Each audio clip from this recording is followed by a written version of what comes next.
and welcome to the Lost Media Chronicles, a show of which discusses various lost movies, music, art, you name it. Animation sure does have an interesting history, doesn't it? From the underrated works of Quirino Cristiani to the legacy of Felix the Cat and Oswald the Lucky Rabbit, the show has had its fair share of the works that revolutionized the medium. But today's topic is about one of animation's first pioneers. This is the story of the animated works of Winsor McCay. The beginning of animation has a shaky history. Experiments were around for thousands of years, starting with early humans leaving images that gave illusions of movements. Animation as an art form started in the late 1800s. The new medium of film presented the opportunity to entertain audience in ways never thought possible. Some innovators wanted to make drawn images come to life. The first projected animated films were shown between 1892 and 1900 by a man named Charles-Émile Reynaud in Paris, France. While these films were primitive and were not films by the modern definition, they revolutionized what was previously thought impossible. The earliest known surviving animated film is 1908's Phantasmagorie. However, many people saw it as a novelty. Few saw the potential of the medium. But where some people see a dead end, other people see an opportunity, and that's where Winsor McCay comes into play here. McCay was a cartoonist that started as a child prodigy. He loved drawing and he had a particular style. His early works could have a video on their own. That's how rich in history they are. His breakthrough came in 1903 when he ran a proto-comic strip from January to November in the Inquirer called A Tale of Jungle Imps by Felix Vindel, based on poems by George Randolph Chester. His first continuing comic strip, Mr. Goodenough, came in 1904, and his first popular one, Little Sammy Sneeze, came later the same year. Sammy Sneeze put McCay on the map, revolutionizing gags and stories being told in the form of a 4-panel strip. What made Sneeze remarkable was it was the first strip to give audiences a recognizable character. His longest running strip was the adult-oriented Dream of the Rare Rabbit Fiend, which was so popular it got its own printed book edition. For the unfamiliar, rarebit is an English dish that involves cheese being spread onto bread. In the comics, this dish would often be laced with something and cause adults to have intense hallucinations. Due to contractual obligations, this is where McCay's famous Silas alias came about. In 1905, McCay struck gold with his Little Nemo and Adventures in Slumberland comic. The series allowed McCay to utilize a full page, with a little boy named Nemo and his fantastical dreams. The concept allowed McCay to explore endless possibilities, and the series is seen as his masterwork. He used inventive timing and pacing to show that an interesting story could be told in the space of a single page. The famous 1908 scene of Nemo's bed going for a walk remains iconic to this day. In 1906, he was approached to do vaudeville performances. For the unfamiliar, vaudeville was like the movie theater of the late 1800s and early 1900s. People paid a fee to get access to the biggest names in entertainment and performance. Windsor's act involved drawing 25 chalk sketches in 5 minutes as a pit orchestra played a song themed after Rare Rabbit. It was a success and McCay had his work cut out for him. He toured the show throughout 1907 and was even able to still complete his comics on time. McCay wanted to bring Little Nemo to his vaudeville act. In 1907, a musical/stage play version of Little Nemo was produced for a record-breaking $100,000.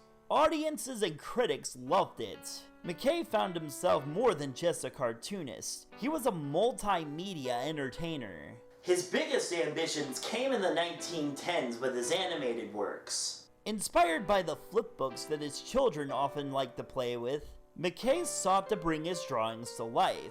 He made 4,000 drawings on rice paper for his first animated short, which featured live-action segments. In these segments, he bet his newspaper colleagues that he could make drawings come to life.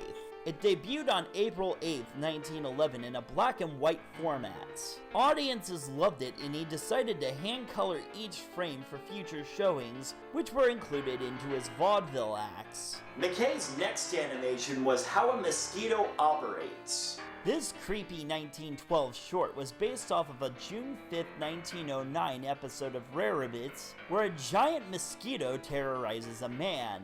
The animation was more realistic than its predecessor. The mosquito progressively sucks the man's blood as he tries to sleep. The heavier the mosquito gets, the more elaborate his stunts and animation become. He does backflips, flies in circles, and eventually sucks so much blood that he bursts. It's clear that this was meant to be shown for a vaudeville audience, as the mosquito tips his hat, as if to allow time to applaud. It was met with even more acclaim and positive audience reaction. It was McCay's next short that actually changed the entire course of animation. Inspired by the fairy log and radio plays, which was a Wizard of Oz film that utilized the performer interacting with a motion picture, McCay wanted to push the boundaries even further. McCay decided that a dinosaur would be the best option because people were accusing him of tracing over real-life images. Seeing as dinosaurs are extinct, it would be impossible for anyone to accuse him of doing this. He envisioned a brontosaurus, a species which has now been debunked as non-existent. He was always fond of brontosaurs, as many were shown in his comics. McCay chose the name Bessie until he heard two gay men complimenting each other in the hallway, one of whom was named Bertie. McCay loved the name Bertie, but it wasn't exactly feminine, so he decided to change it to the name Gertie. Gertie the dinosaur made her debut in February of 1914. In this short, McCay appeared on stage and commanded Gertie with a whip. Gertie did tricks, but had a mind of her own. Audiences loved it, and it's one of my all-time favorite cartoons. It proved that an animated character could have a distinct personality, and that animation was a serious medium. McCay toured the show in his vaudeville acts, and it turned him into an international star. After a growing feud between McCay and William Randolph Hearst, McCay was left having to fund his own films because the newspaper was no longer supporting him. He found himself blacklisted from Hearst's own animation studio. This caused McCay to work slower on his next short, The Sinking of the Lusitania, based on a real event. It took 2 years to complete, seeing release in 1918. Making use of dramatic camera angles and photorealistic animation, it was McCay's most serious work. It was a modest success, but nowhere near to the point of Gertie. Between 1918 and 1921, McCay produced 6 more finished films. 3 of these were based on a Rarebit skit, including The Pet, which featured a giant creature terrorizing a city. These films were not as noteworthy as the first 4. After 1921, McCay was forced out of animation after Hearst realized that he was spending more time animating than he was making his comics. On top of that, McCay's animations were becoming less popular as new processes of animation came. His competition left him in the dust, most notably Felix the Cat.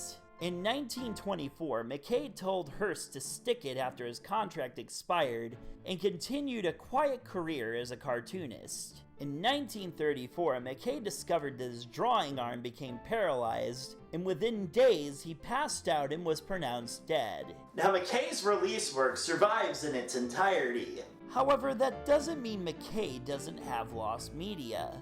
A house fire in the 1930s destroyed much of his original artwork, especially his early pre-comic strip materials. This means most of what survives of his comic strips come from reproductions, which sometimes don't have as clear text or artwork as the originals did. On top of that, much of the original conceptual work for his films were also lost. The son of fabric worker Irving Mendelsohn, a friend of Robert McCay, Windsor's son, discovered cans of film and drawings in his possession of then unknown works. In this collection included 3 films that had deteriorated. It's uncertain if any of these works were finished, but all 3 have missing footage. The first was the sequel to Gertie the Dinosaur titled Gertie on Tour. The film featured more antics, with Gertie bouncing back and forth between buildings, and even playing with a train at one point. It was likely scrapped due to Gertie's diminishing popularity and the rise of other popular characters. Next is the Centaurs, which features some of McCay's most elaborate animation. This short featured gorgeous photorealistic backgrounds. This one was likely left behind due to the partial nudity and how expensive it was. It only survives in a 2-minute fragment.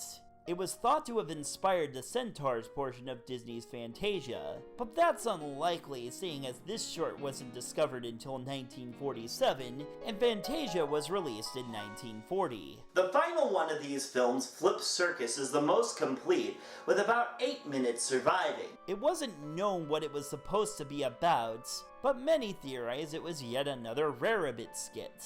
It features a clown trying and failing at taming various beasts. Performing animals featured animals playing instruments. A negative of the film was found but was deemed unsalvageable and destroyed. Little much else is known about this film. Now there's at least one silver lining that we have to look forward to.